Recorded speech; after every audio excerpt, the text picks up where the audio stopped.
In this video, we will discuss social welfare function and grand utility possibility frontier.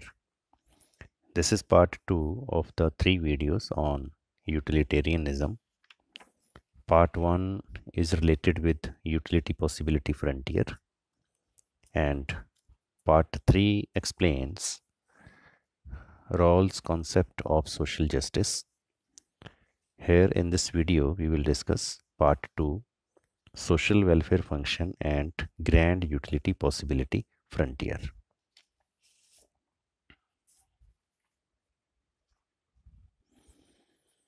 Social welfare function depends on the welfare positions of two individuals in their own preference scales. Suppose दो individuals हैं A and B. दोनों individuals के जो भी preferences हैं उनके base पर welfare position decide होती है और उस वेलफेयर पोजीशन से सोशल वेलफेयर बनता है. इंडिविजुअल 1 के हिसाब से जो वेलफेयर पोजीशन है, इंडिविजुअल 2 के हिसाब से जो वेलफेयर पोजीशन है, तो दोनों इंडिविजुअल्स के बेस पर जो वेलफेयर पोजीशन है उस वेलफेयर पोजीशन के बेस पर हम सोशल वेलफेयर फंक्शन ड्रॉ करते हैं. क्योंकि इसका कहने का मतलब क्या है यहाँ पर कि जितने इंडिविजुअल्स सोसाइटी में हैं उन सभी इंडिविजुअल्स के वेलफेयर फंक्शन के बेस पर सोशल वेलफेयर फंक्शन बनता है. और हम अज्यूम कर रहे हैं कि सपोज दो इंडिविजुअल्स हैं तो दोनों इंडिविजुअल्स के अपने अपने वेलफेयर फंक्शन के बेस पर सोशल वेलफेयर फंक्शन बनेगा. Thus the construction of social welfare requires value judgments. अब वैल्यू जजमेंट इसके लिए चाहिए.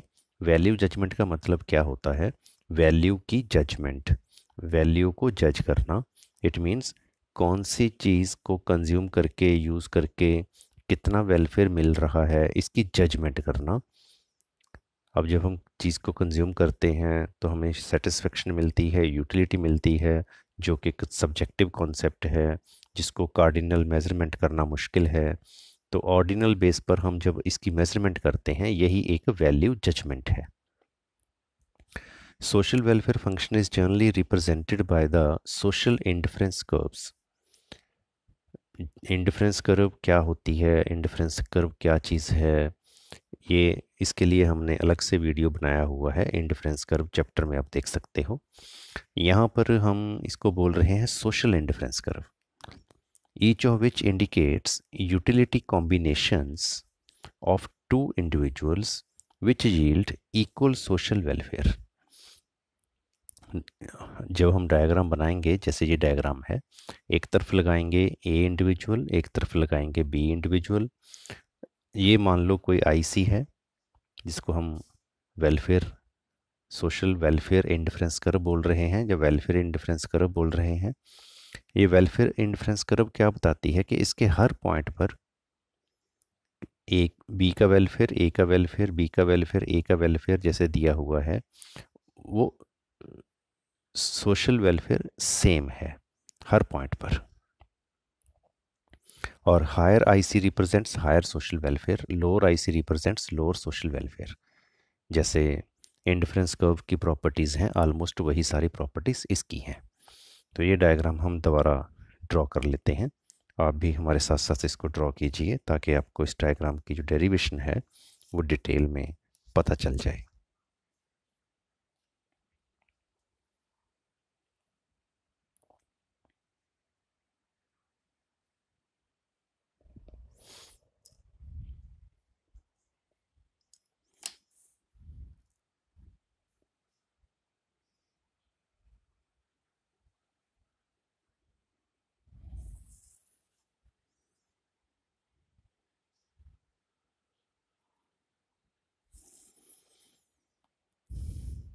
Horizontally we are taking utility of A, vertically we are taking utility of B. दो individuals हैं, दोनों इंडिविजुअल्स की यूटिलिटी कर्व्स, यूटिलिटी फंक्शंस हमने लिए हैं. यूटिलिटी ए की हॉरिजॉन्टल एक्सिस पर, यूटिलिटी बी की वर्टिकल एक्सिस पर.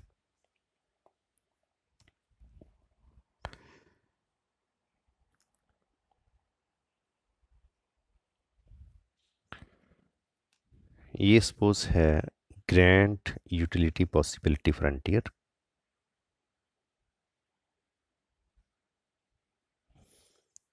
ये कैसे बनता है, इसका क्या मीनिंग है? इसको थोड़ा थिक बनाते हैं हम, क्योंकि ये ग्रैंड है। इसके मीनिंग के बारे में, इसकी डेरिवेशन के बारे में इसी वीडियो सीरीज़ का पार्ट 1 आप देख सकते हो। पार्ट 1 में इसको हमने ड्रॉ किया हुआ है। अब पार्ट 2 में हम इसको यूज़ कर रहे हैं। This is suppose G grand utility possibility frontier.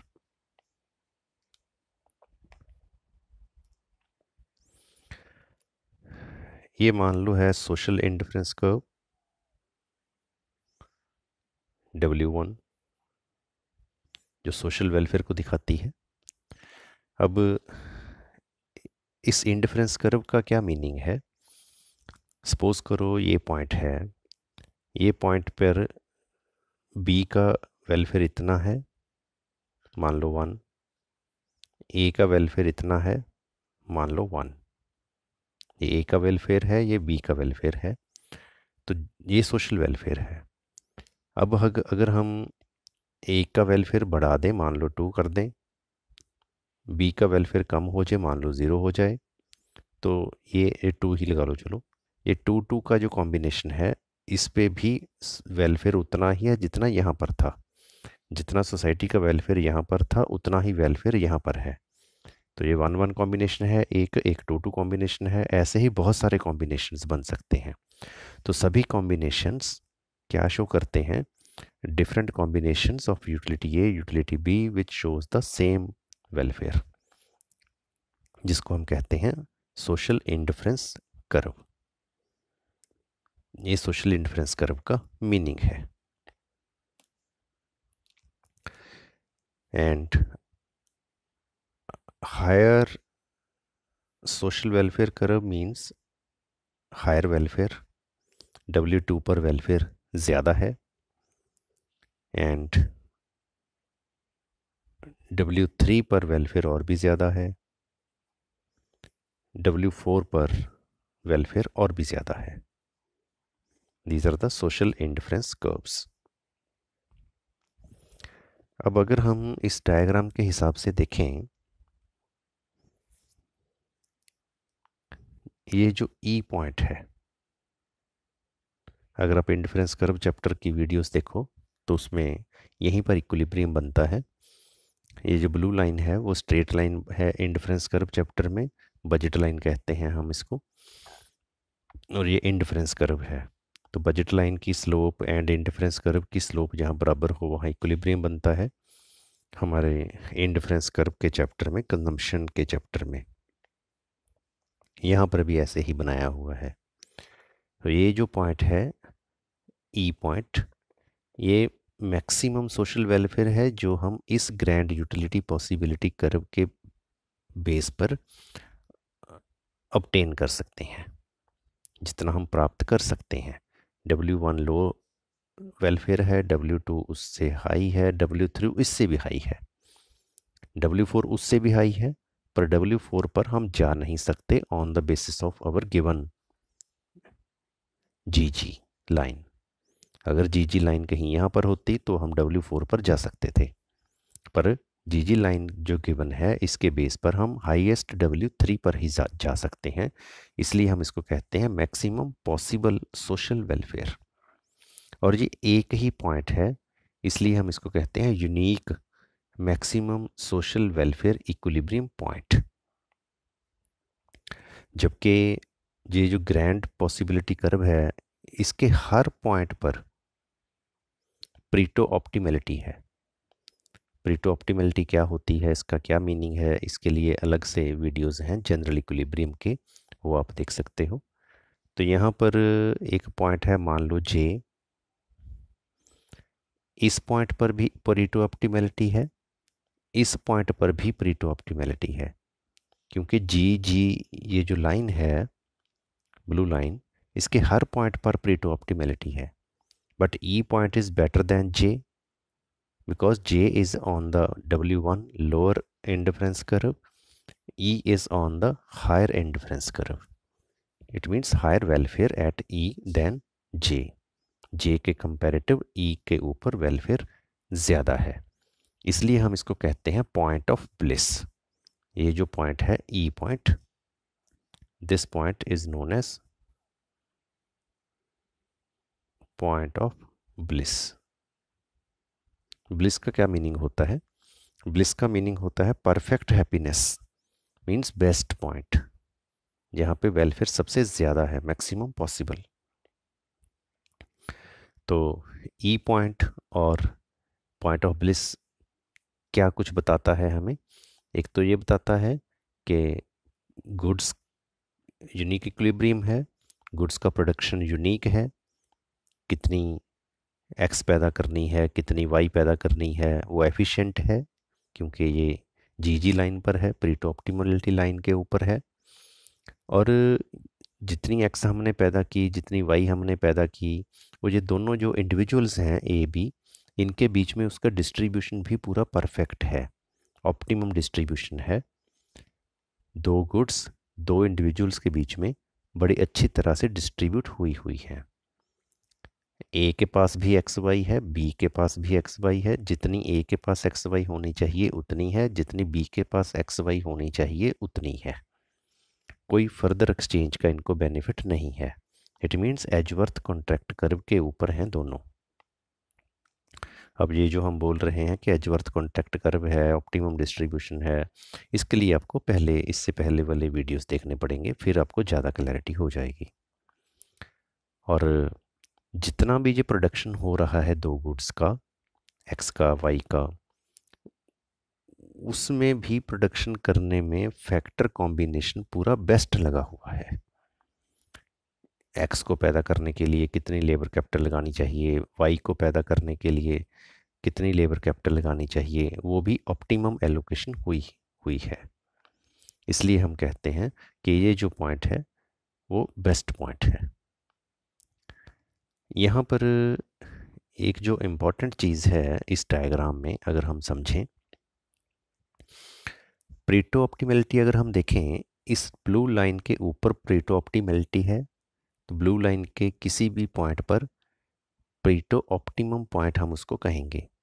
But blue line के नीचे इसके अंदर जो भी कोई पॉइंट है वो ऑप्टिमल पॉइंट नहीं है, that is Pareto non optimum point. तो हम यहाँ क्या शो करना चाहते हैं या क्या देख सकते हैं? सपोज यहाँ पर एक पॉइंट है एच। अब जे पॉइंट जो है, J point Pareto optimum point है, H point Pareto optimum point नहीं है, but H point is better than J. क्यों? क्योंकि जे पॉइंट W1 पर है lower welfare, H point W2 पर है हायर वेलफेयर। तो Pareto non optimum point Pareto optimum point से भी बेटर हो सकता है अगर हाई वेलफेयर होता हो। तो अगर वेलफेयर हाई है, हमने ये देखना है क्या वेलफेयर हाई है या लो। प्रीटो चाहे ऑप्टिमम ना भी हो, तो H point is better than J point. No doubt इस डायग्राम में ई पॉइंट जो है वो एच से भी बेटर है, क्योंकि ई पॉइंट पर दोनों चीज़ें ही मिल रही हैं हमें, हायर वेलफेयर भी मिल रहा है और प्रीटो ऑप्टिमम भी है। तो प्रेफरेबल सिचुएशन ई ही है, तभी हम इसको कहते हैं परफेक्ट हैप्पीनेस, तभी हम इसको कहते हैं पॉइंट ऑफ ब्लिस। तो ये था एक social welfare function on the basis of the grand utility possibility frontier. एक और सोशल वेलफेयर फंक्शन दिया है बेंथम ने, पिगू ने एंड मार्शल ने। Jeremy Bentham was an English philosopher, jurist, and social reformer, regarded as the founder of the modern utilitarianism. Arthur Cecil Pigou was an English economist. As a teacher and builder of the School of Economics at the University of Cambridge, he trained and influenced many Cambridge economists who went on to take chairs of economics around the world. His work covered various fields of economics, particularly welfare economics, but also included business cycle theory, unemployment, public finance, index numbers, and measurement of national output. Alfred Marshall's book Principles of Economics 1890 was the dominant economics textbook in England for many years. It brings the ideas of supply and demand, marginal utility, and costs of production into a coherent whole. He is known as one of the founders of neoclassical economics. ये तीन लोग हैं, मैं इनके नाम लिख देता हूँ यहाँ पर.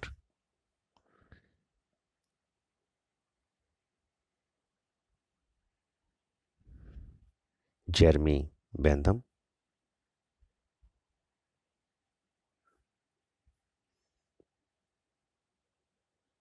Arthur Cecil Pigou, and Alfred Marshall. 1, 2, 3. इन तीन लोगों ने एक सोशल वेलफेयर फंक्शन दिया है.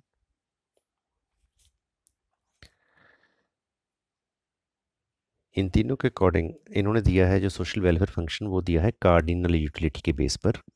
ये जो हमने डिसाइड किया है, जो ऑर्डिनल के बेस पर डिसाइड किया है.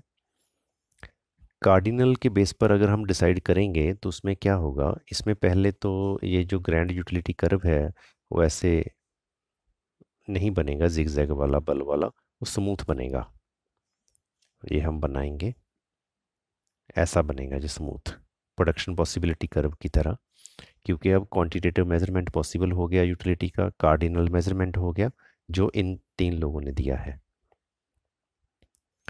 और दूसरा इन्होंने क्या कहा है कि जब हम कार्डिनल के बेस पर ये डिसाइड करते हैं तो सोशल वेलफेयर जो है, सोशल वेलफेयर हर इंडिविजुअल के, जितने भी सोसाइटी के मेंबर हैं, उनके अपनी अपनी यूटिलिटी को जोड़कर, मान लो first individual, second individual, third individual, ऐसे ही मान लो nth इंडिविजुअल, इन सब के टोटल के बेस पर हम वेलफेयर बना सकते हैं सोसाइटी का. क्योंकि अब हम इनकी यूटिलिटीज़ को ऐड कर सकते हैं अगर ये कार्डिनल नंबर में है.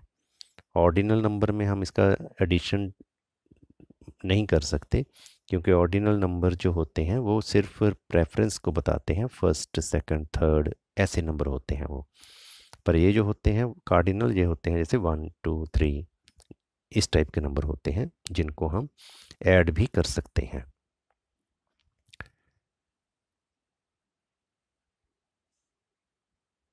एंड तीसरा पॉइंट क्या है, इन तीनों ने जो दिया है, इन तीनों ने जो अपना सोशल वेलफेयर फंक्शन दिया है वो 3 पॉइंट्स के बेस पर दिया है. पहला पॉइंट कार्डिनल मेजरमेंट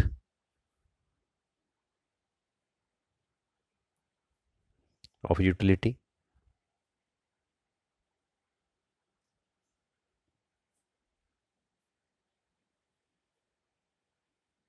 अगर कार्डिनल मेजरमेंट है तो हमारा स्मूथ बन जाएगा ये ग्रैंड यूटिलिटी पॉसिबिलिटी फ्रंटियर. एक तो ये इंपॉर्टेंट बात हो गई इनकी. दूसरी इंपॉर्टेंट बात हुई कि कार्डिनल मेजरमेंट है, इसलिए हम हर इंडिविजुअल की यूटिलिटी को जोड़कर सोशल वेलफेयर फंक्शन बना सकते हैं. ये होगी इनकी दूसरी बात. This is first, this is second point.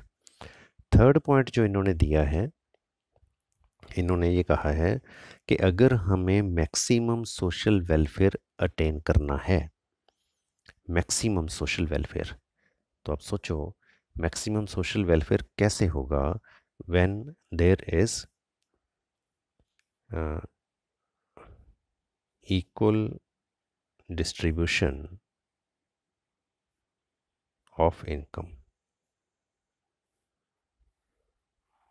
Society, सारी सोसाइटी तभी खुश होगी, परफेक्ट हैप्पीनेस पर तभी पहुंचेगी जब सोसाइटी के सारे लोग खुश हों.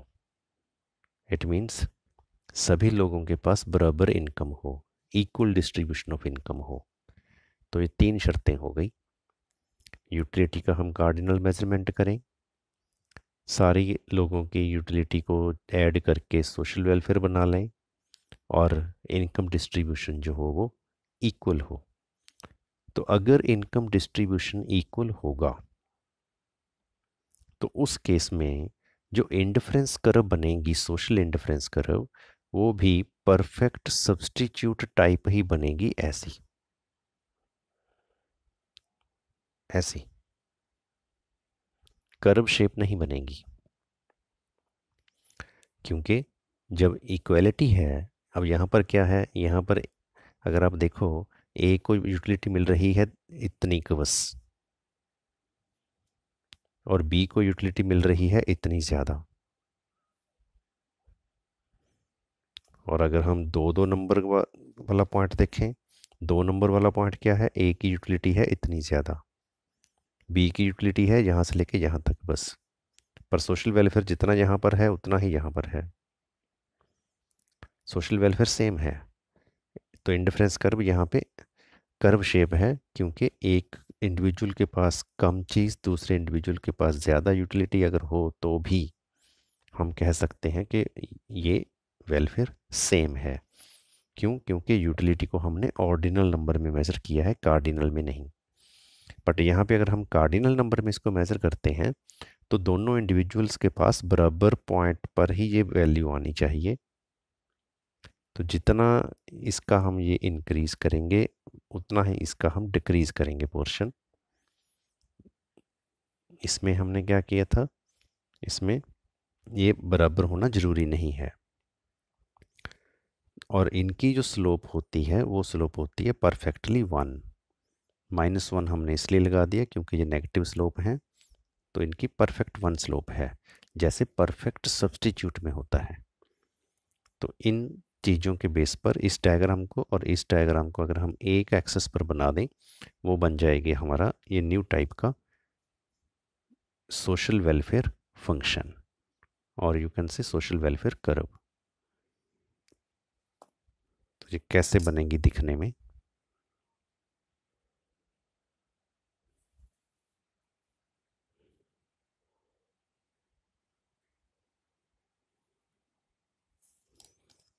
Utility of A, here utility of B.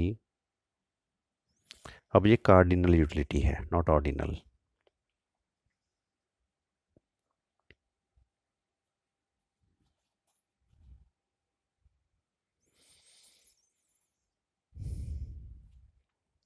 अब जो ग्रैंड यूटिलिटी पॉसिबिलिटी फ्रंटियर है वो ऐसे बनेगा, स्मूथ, बलों वाला नहीं बनेगा।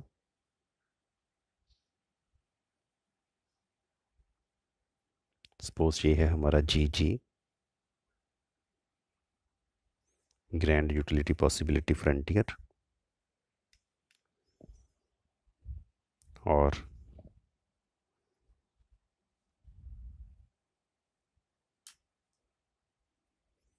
ये बन गई हमारी, मान लो, सोशल इंडिफरेंस कर्व। एक हमने इसके टेंजेंट करके बनाई मान लो,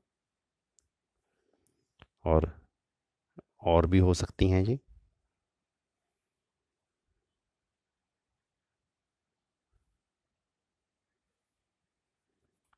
this is suppose W1, W2 and W3। अब इस हिसाब से अगर देखें, पॉइंट ऑफ ब्लिस कहाँ पर आएगा, this is the point of bliss, point E. Maximum social welfare यहाँ पर है।